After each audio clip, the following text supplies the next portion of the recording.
I've talked about this before. I have this ritual, or I used to have this ritual where I would wake up, I would go downstairs, make coffee, and then I'd head over to the couch and I'd watch a few newscasts like MSNBC, CNN. Sometimes I'd even watch The View, just going through to see what the topics of the day are. That's something that I used to do. What you do when you did mornings, when you did a morning shows, you'd always watch like Jay Leno, or you'd watch Johnny Carson or someone, and you get an idea of what he's talking about or what they're talking about, and then you tried to put it into the morning show. You'd get up early in the morning and you'd put together a morning show trying to put together at least a modicum of information and entertainment. Well, when I watch the news or the legacy media or whatever you want to call it, I just want to see how the world is doing.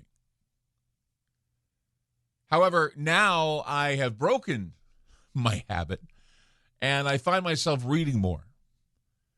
So I don't have to watch these smug reporters and their spokespeople and their criminal acts of pushing agendas that lead to mass formation psychosis.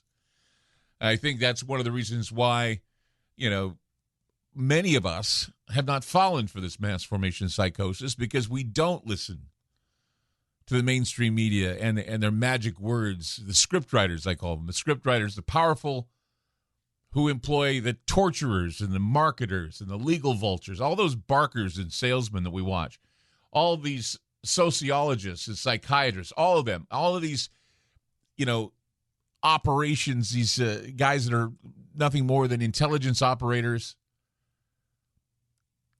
It's just everybody that's in the business of behavior modification, they're all public enemy number one to me anymore. Public enemy number one.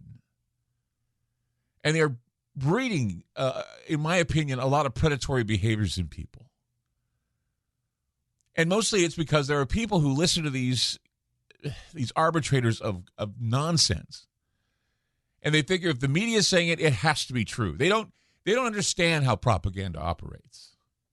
People are attacking people today who wish to question the script or to seek the truth that is above all the pablum that is being used for psychological warfare. If people could only realize that words like evil dictator and genocide are all magic words that are heavy-handed in creating the other, they would realize that they are participating in, and they're participating, and they've lost this ability to see that this is all being carried out to induce trauma. Again, we go back to the idea of no-touch torture. Our leaders want us to be united in our hate. And I think they want us to fear each other so that they can implement more draconian measures to limit our basic freedoms. I mean, the media and the propagandists, they have this very efficient and remarkable way of exploiting dysfunction in our country. I mean, there are these dark forces. There are dark forces that are here to facilitate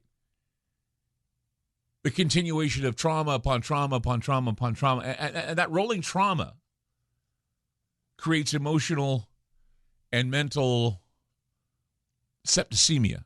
It's sepsis. It infects you on a spiritual level.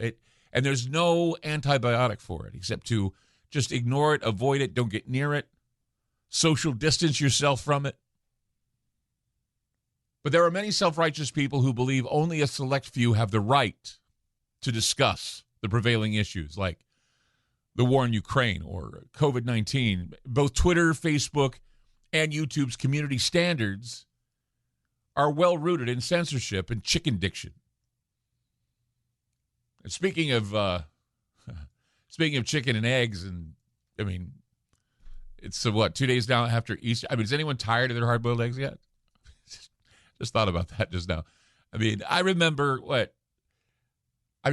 back when we were kids, were you one of the many households that decided that eggs were too expensive this year and just said no? Because I remember when I was a kid, man, we would color eggs with those, what is it, Paas, P-A-A-S, with the vinegar, and the whole house reeked of vinegar and sulfur because of the eggs. And so we would devil the eggs, or we would make them into egg salad sandwiches. We were eating egg salad sandwiches at school forever after that. But, I don't know if coloring eggs is still a thing, because I haven't done it in forever. But the eggs that we have now are expensive. They're just, the only eggs I looked forward to this Easter were Cadbury eggs and maybe Reese's peanut butter eggs. As they say, sorry, not sorry. That's all. I saw a post on Facebook the other day from someone who was raising chickens. And they said, hey, our chickens are laying eggs and we're selling them for, what was it, about $2 a dozen.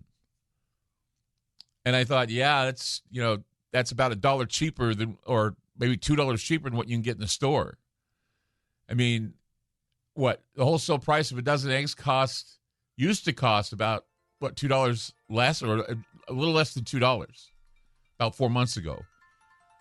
But now the data at the U.S. Department of Agriculture is saying that a carton of 12 eggs is about $2.95 to $3.